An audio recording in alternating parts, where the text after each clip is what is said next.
Hello, my name's John. Rainbow John. It's a strange peace name I've chosen, but I'm a peace activist. I became a peace activist after I came out of the British Air Force in 1956, and I had taken a very serious anti-neo-colonialist stand in my activities. And to some extent, I guess you might describe me as on the fringes of British intelligence.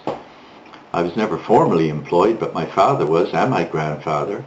And so I grew up in a world that was very equipped with information. My father, of course, became my control at about the age of 12, and my history master informed me that it was my duty as a good little Englishman to report to my father anything that seemed to be not in the public interest. And those were the words I believe he used. He didn't say that it wouldn't be good for the Queen or it wouldn't be good for the aristocracy. He said for the common people.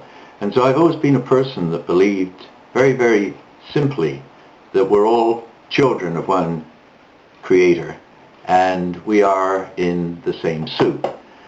Metaphysically, I'm a fluid druid. Fluid druids are eclectic philosophers, and a foundation of the truth that we hold, we don't talk so much about faith, we talk more about truth, is that we live in the surface chemistry between Mother Earth and Father Sun. This chemistry, the surface chemistry, is the Holy Spirit, the holistic Holy Spirit. And we're all little molecules with photons of consciousness, conscious awareness of that experience as human beings. I'm of the persuasion that we're only one of a number of animals that experience this, and it's clearly evident to me that a vegetarian diet is probably a healthy one, unless we want to have some karmic situation in our next encounter with the surface chemistry of this or another planet, and that sun, if such it is, that maybe we're being chased down like chicken. So I'm a vegetarian by choice because karmically I think it's healthy. I'm also an eternalist. I believe that life is eternal. I think that undifferentiated consciousness is the nature, of life itself, and the ability for us to relate to that as being an all-knowing, all-seeing, all-present conscious awareness is very powerful, a very powerful concept, and something that I think mystics and people who are pursuing religious understandings kind of take for granted after a while. It's the presence of creation in our lives that really makes life worth living. So what I would like to address is activism.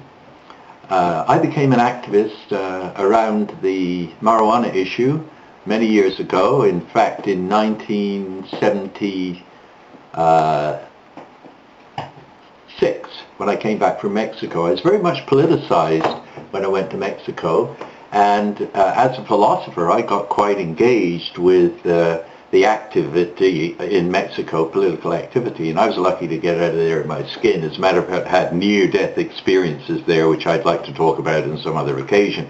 And that's probably what persuades me that our conscious awareness is an eternal quality. It may not always have a personality, but I think our conscious awareness is a part of the all-knowing, all-seeing sea of conscious awareness. I have a little poem that tries to describe the idea of out of the void of unknowing that which new grew. It goes like this: where one is one in a unified field and something goes bang, that's an energy yield. Does that disturb the original state, or was its arrival a moment too late? It posits time. It generates the concept that when out of the void of unknowing that which new grew, it describes us in a sense. But who's to say there was not a little bit of conscious awareness in that first spermatozoa and a little bit of conscious awareness in that ovum, and that great big bang was the start of our life.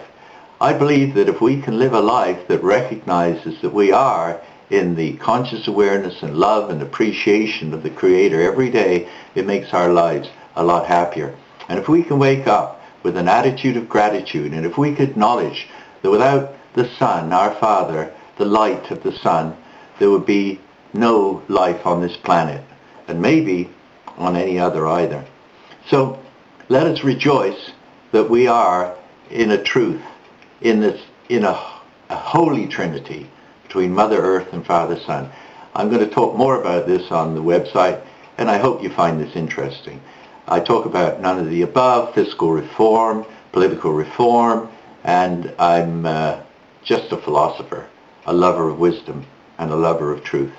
Thanks very much. Have a good evening, and I do encourage the use of the Blessed Sacrament.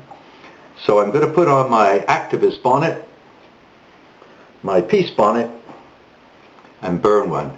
Thank you.